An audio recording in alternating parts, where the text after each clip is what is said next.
usar este tiempo. El título de lo que le voy a hablar hoy le he puesto Solo Cristo. Solo Cristo. Y si me acompañan a Juan 14, 6 y 7, le voy a leer esta porción como comienzo y como referencia, si lo quieren tener por ahí. Luego voy a estar usando en el libro de Hechos, en el Nuevo Testamento, el capítulo 4. Pero voy a estar ahora, Juan 14, 6 y 7. ¿Por qué tiene que ser solo Cristo? Mira lo que dice aquí. Jesús dijo, yo soy el camino, estoy en Juan 14, 6 y 7. Jesús dijo, yo soy el camino y la verdad y la vida. Nadie viene al Padre sino por mí. Si me hubieras conocido, también hubieras conocido a mi Padre. Y si se dan cuenta, Padre está con P mayúscula. Hay una diferencia ahí. Desde ahora le conoces y le has visto. Entonces, Juan 14, 6 y 7. Desde ahora le conoces y le has visto. Pero, ¿qué quiere decir esto? ¿Qué quiere decir yo soy el camino, yo soy? Porque lo leemos, pero ¿qué quiere decir? Bueno, si recordamos, hace 2 semanas atrás, el hermano Wilfredo nos trajo una palabra acerca de la cruz y cuáles fueron las provisiones de ella. Es bien interesante, les recomiendo a que vuelvan a ver el mensaje, lo tenemos en YouTube y en Facebook, tremendo mensaje. Yo personalmente lo he visto como 3 o 4 veces completo, porque ha sido de bendición. Y la semana pasada les hablé acerca de la importancia de tener una fe sólida y saber en qué creemos. Porque no es simplemente creer porque alguien me dijo, ¿verdad?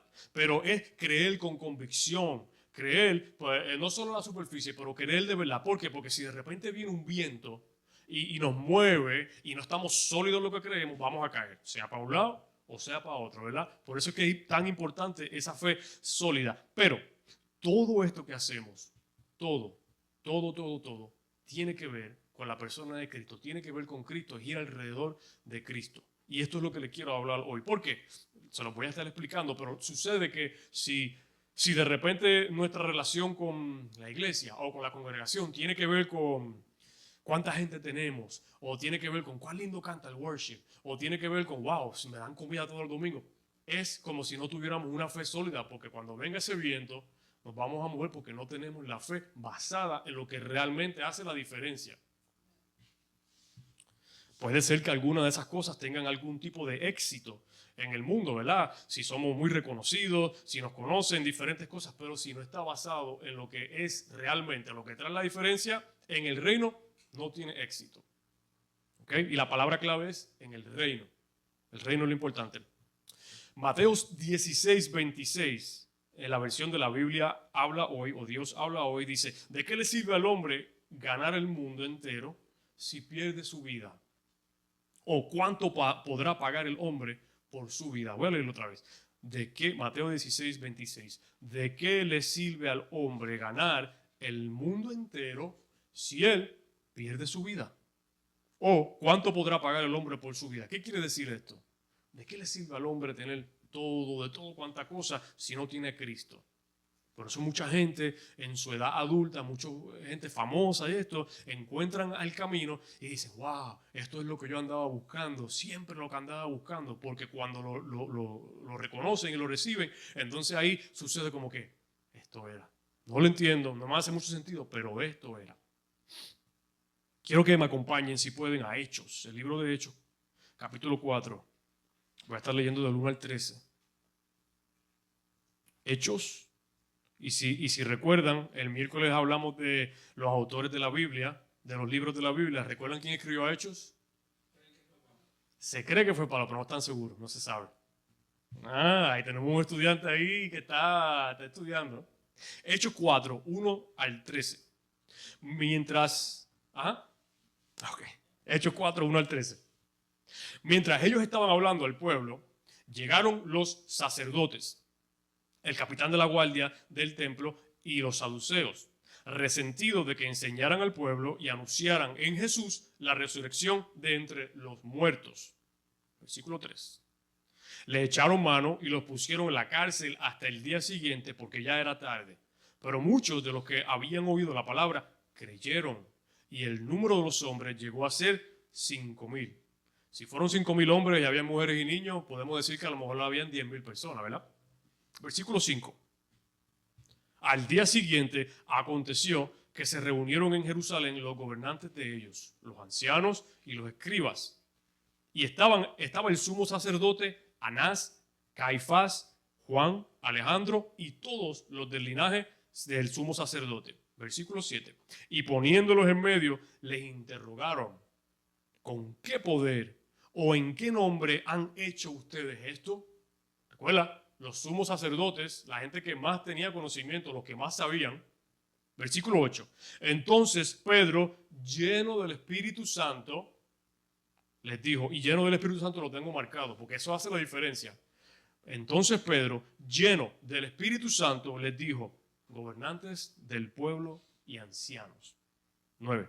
Si hoy somos investigados acerca del bien hecho a un hombre enfermo, de qué manera éste ha sido sanado, sea conocido a todos ustedes y a todo el pueblo de Israel que ha sido en el nombre de Jesucristo de Nazaret, a quien ustedes crucificaron y a quien Dios resucitó entre los muertos. Por Jesús, este hombre está de pie, sano en su presencia. El 11. Él es la piedra rechazada por ustedes, los edificadores, la cual ha llegado a ser cabeza del ángulo. Versículo 12. Y en ningún otro hay salvación, porque no hay otro nombre debajo del cielo dado a los hombres en que podamos ser salvos. Versículo 13. Y viendo la valentía de Pedro y Juan, y teniendo en cuenta que eran hombres sin letra, ¿qué quiere decir sin letra? Que no eran muy inteligentes, no parecían ser muy educados, ¿verdad? Se asombraban y reconocían que habían estado con Jesús. ¿Ustedes recuerdan la semana pasada lo que les hablé de Pedro? De que Pedro negó al Señor ahí en su propia cara, pero miren lo que dice aquí. En valentía Pedro les dijo: había pasado algo bien interesante. Hay algo que nos sucede personalmente en nuestro hombre o mujer interior cuando hemos aceptado que ahora Cristo lo es todo. Es Cristo. Tal vez no entendemos todo cómo funciona, pero tenemos esa aceptación. Cuando hacemos el cambio de todo lo que puede, de que todo lo que soy, fuerte y brillante y todo eso, no tiene nada que ver conmigo. Mira lo que dice Filipenses 4:13. Todo lo puedo en Cristo, quien me da la fuerza. Cuando nosotros entramos en eso, todo cambia. Como les hablé la semana pasada, tal vez en el momento que llegamos a esta aceptación no lo conocemos todo del Evangelio, tenemos dudas o preguntas, y esto es un proceso de aprendizaje para el resto de vida. Pero el cambio es real. Esta cuestión del estudio de teología y las ramas de esto coge tiempo, esto es de toda la vida, pero hay un cambio real, hay algo que sucede realmente. Y cuando tomamos la decisión de que ahora voy a seguir a Cristo, algo sucede realmente en nosotros. Es una decisión. Ambas caras de la moneda es real. También comenzamos a recibir oposición cuando tomamos esa decisión. Empezamos a recibir que si ahora ya mis amigos ahora no me invitan a salir, o ahora el carro aparentemente se me rompe todo el tiempo. Ahora es real, es algo real que sucede, hay una oposición real. Mira lo que dice Juan 16:7. Pero yo les digo la verdad, les conviene que yo me vaya, porque si no me voy, el Consolador no vendrá a ustedes, pero si me voy, se los voy a enviar. ¿Quién es el Consolador? El Espíritu Santo. Jesús dijo: les conviene que yo me vaya, porque el Espíritu Santo, cuando yo vaya, va a estar con todos ustedes. Ahora ustedes lo pueden escuchar, ahora ustedes lo pueden recibir, ahora ustedes pueden estar con Él. La esencia de todo lo que hacemos y predicamos está basada en estas verdades. Les voy a dar unas verdades que la teología acepta, y la teología usa muchas palabras raras, muchas palabras muy complicadas. Yo se los voy a simplificar. La teología le llama verdades absolutas. Hay unas verdades absolutas. ¿Han escuchado a algunas personas decir que no hay verdad absoluta? Hay personas que dicen que las verdades son opiniones o son percepciones. Pero, por ejemplo, a algunos de ustedes que trabajan en la mecánica o algo, si estamos trabajando y nos damos un golpe, eso es una verdad absoluta, eso no es una percepción. Me di en el dedo y se me infló el dedo, ahora tengo que ir al hospital. Hay verdades que son absolutas, que son reales. La teología obviamente le habla verdades absolutas. Por eso les voy a compartir estos puntos que nos llevan a entender cómo solamente pudo haber sido Cristo que diera la vida y que hiciera todo este cambio. No pudo haber sido yo, no pudo haber sido mi hijo, no pudo haber sido nadie más que Cristo. Y se los voy a explicar aquí en este tiempo. 3 puntos. Se los voy a leer y después se los voy a explicar. El primer punto: existe un creador perfecto y nosotros somos su creación. Primer punto, eso es una verdad absoluta. Segundo punto, ese creador perfecto, que su nombre es Jehová y el título es Dios, nos creó con la libertad de poder escoger entre el bien y el mal, aunque Él siempre supo cuál camino nos conviene mejor, pero Él nos creó así para mostrar su amor. Él nos dio la opción de escoger entre el bien y el mal para que podamos ver su amor. Segundo punto de una verdad absoluta que nos ayuda a entender que tuvo que haber sido Cristo solamente. Tercer punto, por amor a su creación, ese creador que se hizo hombre, siendo 100% Dios, vivió como un hombre una vida sin pecado para pagar por el pecado o la deuda de una humanidad que fue su propia creación, viviendo sin pecado voluntariamente, se sometió a un proceso de brutalidad, barbarismo físico, que eventualmente lo llevó a una muerte de cruz, la muerte más cruel en ese tiempo. Y como Él siempre fue Dios, tercer punto, y como Él siempre fue Dios, resucitó, nos dejó al Espíritu Santo y haciendo esto cambió la historia de la humanidad por completo y para siempre. 3 puntos. Vamos a hablar de estos puntos, ¿ok? Esto es bastante, ya aquí yo puedo cerrar la predicación y ya, se acabó, ¿verdad? No, vamos a hablar un poquito de esto. Bastante información, pero lo vamos a resumir en el tiempo que tenemos de la manera mejor posible. Primer punto, recuerda que estamos hablando de cómo no pudo haber sido nadie más que Cristo. Y estos puntos nos ayudan a entender por qué. Primer punto, existe un creador perfecto y nosotros somos su creación. Mira lo que dice Deuteronomio, capítulo 32, versículo 4. Él es la roca cuya obra es perfecta, porque todos sus caminos son rectitud. Él es un Dios fiel, en quien no hay iniquidad. Él es justo y recto. Hablando de esto, mientras yo estaba escribiendo esto, estaba pensando, como me sucede a menudo, en mi hijo Matthew, mi niño Matthew de 6 años. Nosotros le hemos enseñado que Dios lo hizo todo. Le hemos dicho, Dios lo ha creado todo, Dios lo hizo todo, Dios todo. Entonces, hace un tiempo atrás se estaba portando no muy bien, ¿verdad? Y tuve que darle un pequeño regaño.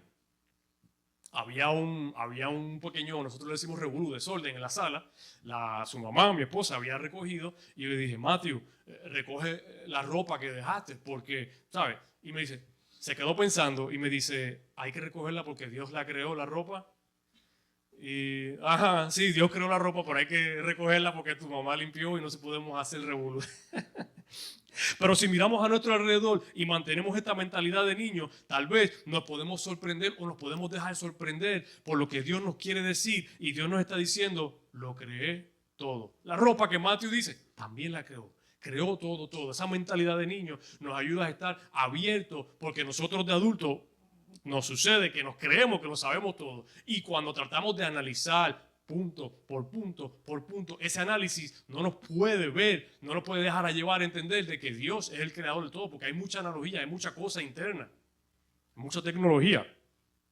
Nos damos cuenta de que todo a nuestro alrededor está diseñado por un perfecto arquitecto con el plan de que pudiéramos adorarle a través de toda esa creación.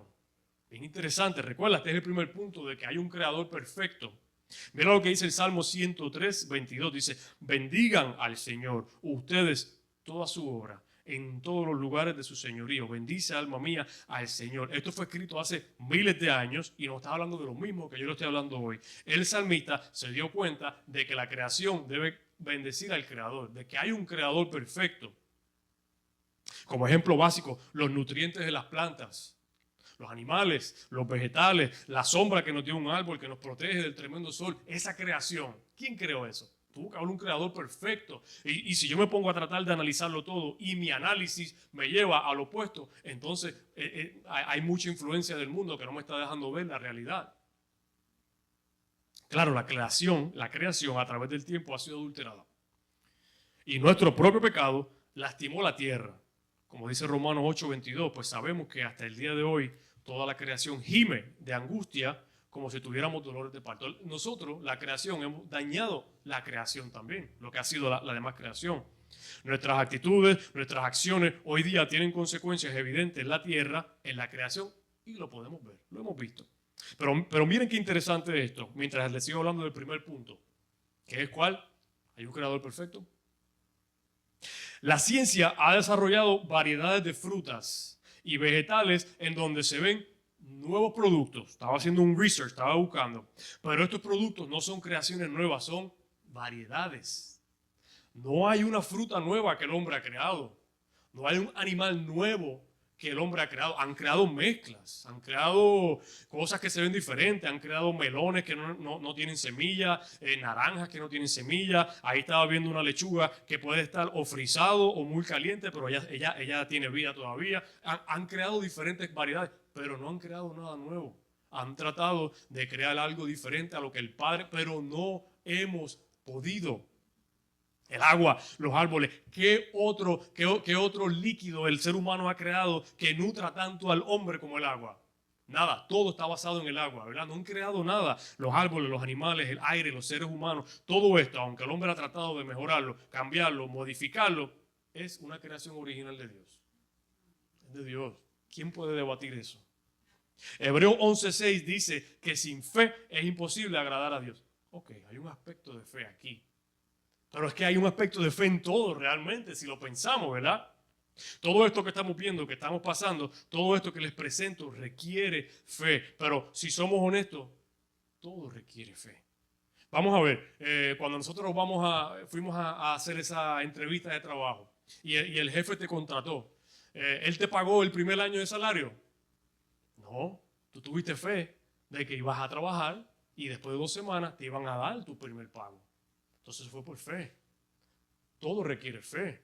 Cuando él te dijo, ok, te voy a pagar, ok, tuviste fe. ¿El dinero te lo dio cash? No, lo puso en la cuenta. Yo tengo fe de que ese número en la cuenta refleja algo real. Todo requiere fe. Entonces, cuando le decimos a algunas personas, yo creo por fe, y se burlan, es que todo requiere fe. Yo tengo fe de que mi esposa me va a honrar, y ella tiene fe de que yo la voy a honrar. Es por fe, es por confianza, porque todo requiere fe. Cuando se burlan de la fe de uno, se están burlando sin base. Porque todo lo que todo el mundo hace requiere fe.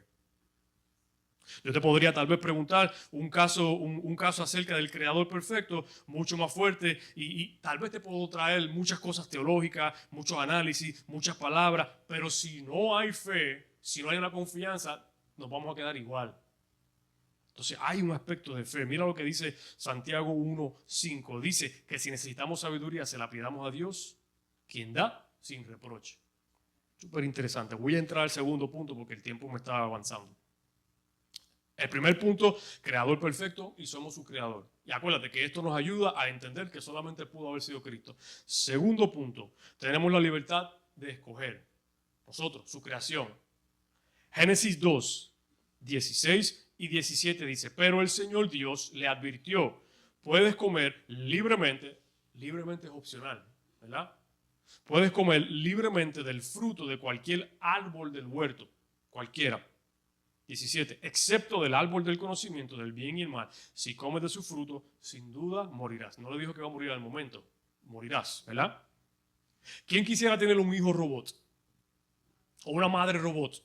O un pastor robot. Bueno, el pastor robot tal vez ayudaría, ¿verdad? ¿Quién quisiera tener un...? Nadie. Los robots, por más avanzados que sean y parezcan tener emociones, son máquinas diseñadas para seguir instrucciones. Tienen un código que fue escrito por alguien, por un ser humano, y ese código es su personalidad. El robot no elige, no opina, no piensa, solamente lo que su diseñador le permite opinar, le permite recibir. Ahora, son tan avanzados hoy día que parecen ser humanos, pero no lo son. Y nos damos cuenta, ¿verdad? Incluso sus emociones son diseñadas. ¿Sabes? Si tú le preguntas algo a algún robot, está diseñado para tener 4 o 5 respuestas diferentes de cómo recibirla y cómo decir, pero es un diseño imperfecto del hombre. Nosotros somos un diseño también, pero a diferencia del robot, tenemos la libertad de escoger. ¿Por qué? Por amor. Porque Él nos amó tanto que Él nos iba a presentar un escenario y nosotros a base de eso íbamos a decidir amarlo. Ese es el plan. Tener la opción de amarlo, te quiero amar. Pero yo no quiero que mi hijo me ame como un robot, ¿verdad? Porque eso es lo que estamos hablando, un robot. El robot no muestra emoción. El robot hace lo que tú... No, mi hijo me ama porque yo le he presentado un caso para que me ame, porque le proveo, porque estoy ahí, porque yo mismo lo amo. Entonces, si nosotros somos reflejo del Padre, nosotros actuamos como el Padre, entonces yo amo a mi hijo porque el Padre me enseñó a amar. Eso no es lo mismo que un robot. Nuestro Creador Dios Jehová, en su perfecta voluntad, en su gran amor y en su gran misericordia, nos creó de tal manera que podemos escoger qué hacer. Él nos dice lo que nos conviene, como nosotros le decimos a nuestros hijos: no te conviene esto, no te conviene hacer eso, te conviene acostarte temprano. Él también nos dice lo que tenemos que hacer, pero Él nos da la opción. ¿Recuerdan el sermón de la montaña? Mateo 5. Bienaventurado es el pobre de espíritu, porque ellos se van a llenar del Señor. La felicidad, esa palabra, bienaventurado, la felicidad depende de Cristo. Depende de reconocer a Cristo y buscar esa relación, esa conexión con Él. Por eso es que muchos de los artistas, mucha gente dice: encontré y ahora es que soy feliz, tenía mucho dinero, tenía mucha fama, pero ahora es que... Porque nosotros en nuestra realidad de ser creación, para ser completamente completos, necesitamos estar cerca de nuestro Creador. Y Él nos dio la opción de hacerlo así. Algunas personas dicen que si eres cristiano realmente, que no tienes libertad de escoger. ¿Han escuchado eso? No, si tú eres cristiano realmente no puedes escoger. Bueno, la verdad es que todos tenemos opción de escoger. El Señor nos da la opción. No, Él no nos hizo robots. Él no nos hizo de esa manera. Él nos dio la libertad para que en ese proceso de encontrar ese amor nos demos cuenta realmente quién Él es y cuánto amor Él tiene por nosotros. Si el segundo punto me habla de tener libertad y la meta o el fin de entender es que siempre tuvo que haber sido Cristo. Porque ya vamos a ver cómo Él se presenta, cómo Él nos habla. Él siempre quiso que nosotros lo pudiéramos escoger. Y Él nos da una base, Él nos da una muestra. Dios nos mostró que tenemos el poder de escoger y esa selección siempre tendrá consecuencias. Nosotros decidimos si son consecuencias positivas o negativas. Es nuestra decisión. Entonces, esa persona o ese evento o ese movimiento o esa idea, la cual nosotros decidamos escoger, tiene que ser muy poderosa. Porque nosotros de niños entendemos consecuencias. El niño sabe que si hay un fuego, él puede poner la mano en el fuego una vez. Se quemó, él no la vuelve a poner, y eso es de niño. Nosotros desde niños entendemos consecuencias. Entonces, para que lo que el Señor nos dio tenía que tener tanta consecuencia, Él lo hizo de esa manera tan drástica, tan grande, que miles de años después todavía hablamos de esto.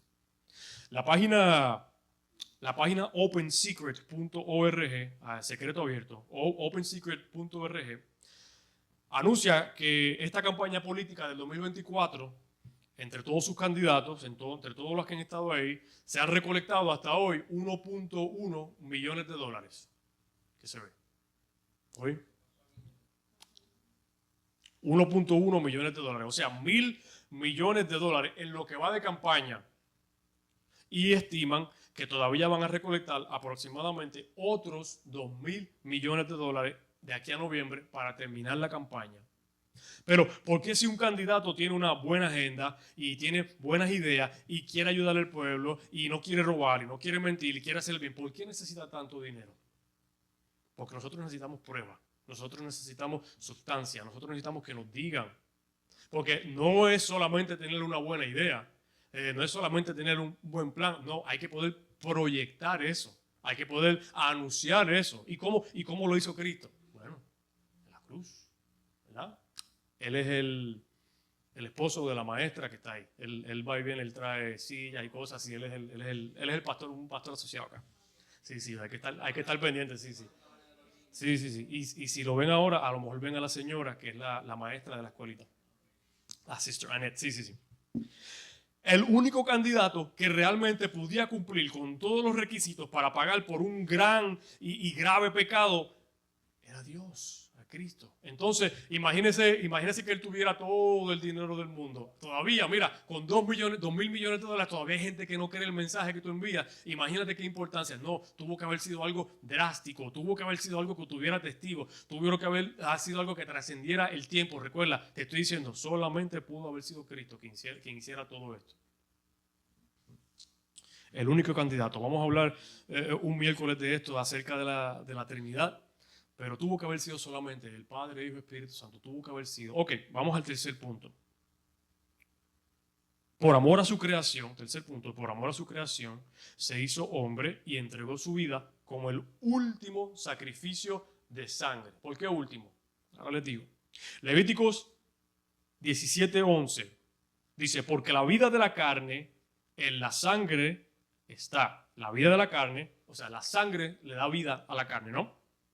Y yo los he dado para hacer expiación sobre el altar por vuestras almas, y la misma sangre hará expiación de la persona. Levítico 17:11 está diciendo, el sacrificio de sangre va a ser el más importante, y ya yo le di esa persona, ese sacrificio mayor, quien va a ser la sangre más importante. Mira, les compartí esto y fui a Levíticos. ¿Por qué? Porque Levíticos se escribió aproximadamente 1500 años antes de Cristo. Y ya el Señor había anunciado que una persona iba a derramar su sangre para la expiación, para la salvación. Todo el Viejo Testamento nos habla y nos prepara para lo que viene, para lo que tiene que suceder. Todo el Viejo Testamento es una promesa que se cumple en Cristo, que viene en el Nuevo Testamento. Pero ¿por qué tuvo que ser Cristo? Porque nadie más era libre de culpa. Nadie más era perfecto. Nadie más era Dios. Tengamos en cuenta esto, y estoy ahí buscando cómo cerrar. Yo no le estoy buscando las 5 patas al gato, como dicen en Puerto Rico. No le estoy buscando explicación donde no hay realmente. La Biblia nos da suficiente explicación. Les estoy dando una explicación de la manera que se me haga posible en este tiempo, porque es que ningún otro ser humano pudo haber sido el escogido, ser sacrificado y que su sacrificio tuviera tanta validez como Cristo. Oye, recuerdan, allí murió más gente. ¿Recuerdan cuando estaba en la cruz el Señor? ¿Recuerdan que habían otros ladrones en ese tiempo, en ese momento? Allí había más gente. ¿Por qué? Entonces, si esas personas iban a morir también y murieron, ¿por qué la sangre de ellos no es tan importante? Porque no era ellos, era uno escogido. Siempre fue el mismo. Quiero un dato interesante. La crucifixión, no solamente la de Cristo, sino la crucifixión, eso que se hacía era un método de ejecución en el antiguo imperio romano. ¿Y saben hasta cuándo duró esto? Ellos hacían esto de crucifixión, y esto duró entre el año 313 o 337, porque el emperador romano Constantino se convirtió al cristianismo, legalizó la religión, y me quedé sin... Voy a usar este. Ya estoy terminando.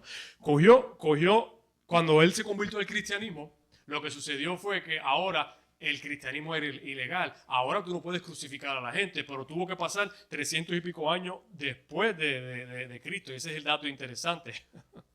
Imagínense, mucha de esta gente que fueron lastimados y todo, le darán gracias al Señor de que no vivieron en ese tiempo, porque la muerte de cruz era horrible. La muerte de cruz, no solamente tú tenías que cargar tu propio madero, la muerte de cruz te colgaban ahí y te dejaban morir, te dejaban desangrar.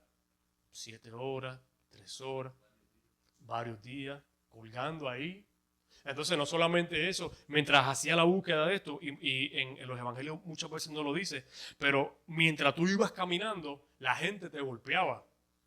Tú ibas caminando con tu cruz y la gente te daba. La gente del pueblo, tus hermanos, te lastimaban. Imagínate cómo era esa muerte de cruz, imagínate. Jehová prometió que Cristo le tumbaría la cabeza al enemigo desde el principio. Él dijo que esto sería a cumplir, y les quiero leer Génesis 3:15. Estoy cerrando ya con esto, ¿ok? Mira lo que dice Génesis 3:15. Y pondré hostilidad entre tú es la serpiente o Satanás, y la mujer. Lo buscan después, Génesis 3:15. Y pondré hostilidad entre tú y la mujer, y entre tu descendencia y la descendencia de ella. Cuando dice la descendencia de ella, está hablando de Cristo. La descendencia de la mujer que le pondría pare al enemigo, que le cortaría la cabeza, es Cristo. Y su descendencia te golpeará la cabeza y tú le golpearás el talón. ¿Qué debe ser peor? ¿Que te tumben el talón o que te tumben la cabeza? La cabeza. Si el enemigo te tumba el talón, ¿verdad? Tambaleas un poquito, pero cuando te tumba la cabeza te quedas ahí. Y eso fue lo que Dios prometió. El descendiente de ella te va a tumbar la cabeza. Este golpe te destruye. Esto fue prometido miles de años antes de Cristo. Tuvo que haber sido Cristo. Jehová prometió que Cristo le tumbaría la cabeza al enemigo desde el principio del tiempo. El no creyente, el no cristiano, no puede entender la importancia de Cristo, porque hay muchas cosas que no entendemos, y como no las vemos, no las creemos, no las entendemos, Pero si simplificamos esto un poco, porque es un poco complicado, si simplificamos esto un poco, en la Biblia siempre lo ha dicho, siempre ha estado, en la Biblia siempre ha estado. El creador de todo y todos amó y ama tanto a su creación que viene a vivir con ellos, con nosotros, como hombre, como ser humano, sin pecado, toda su vida, para un propósito. Y qué interesante que hubieron testigos que escribieron esto. Esto no fue solamente, como dicen en inglés, word of mouth. Hubieron testigos que escribieron. Esos testigos eventualmente guardaron la información y eventualmente la pusieron en la Biblia. Nosotros tenemos, y no solamente eso, hay encuentros arqueológicos de que estos escritos originales se escribieron donde se dicen que se escribieron, que fueron en el lugar, ¿sabes? Que no dice que Jesús vivió en el Medio Oriente y apareció la vida de él en Argentina. No, hay escritos de que nos dicen esto sucedió en el lugar donde sucedió, donde dice que sucedió. Romanos 10:9, estoy cerrando con esto. Romanos 10:9 dice que si declaramos abiertamente que Jesús es el Señor y que si creemos en nuestro corazón que Dios lo levantó de los muertos, que será salvo. Entonces, como habló el hermano hace 2 semanas atrás, hay que creer, ¿verdad? Hay que creer, hay que tener fe. El mundo nos presenta diferentes situaciones, las redes sociales, en la televisión, en el trabajo, los vecinos, nos presentan diferentes cosas. El que tenga el mejor carro es el más exitoso, el que tenga el trabajo que más paga, el que tenga las mejores vacaciones, eso hace el mundo. Pero recuerda lo que Cristo vino a hacer con el mundo, como te dice Génesis 3:15, Él vino a cortar la cabeza, el mundo te confunde y uno en confianza se cree, pero esto no es realmente lo que trae, no ni siquiera estoy hablando de vida eterna, esto no es lo que realmente nos trae paz y satisfacción. Esta separación de Dios y esta cercanía con el mundo lo que nos hace es, nos destruye, nos aleja, nos hace daño. Y nunca es tarde mientras tengamos vida realmente. Nunca es tarde, no importa la edad, no importa el estatus social, nunca es tarde. Pero si conocen personas que han decidido seguir a Cristo, luego dicen, que no diera por volver y poder hacerlo desde joven. Yo conozco varias personas que dicen, mira, me presentaron a Cristo cuando tenía 18 o 20 años y no me interesaba, y ahora que tengo 60, 50 y pico, pero no es tarde, nunca es tarde para hacer esto. Hay propósito, hay trabajo que hacer, hay espacio, y quiero cerrar con esto, ya estoy terminando el stream. Si alguno de nosotros aquí quiere oración, o si alguno de nosotros aquí quiere acercar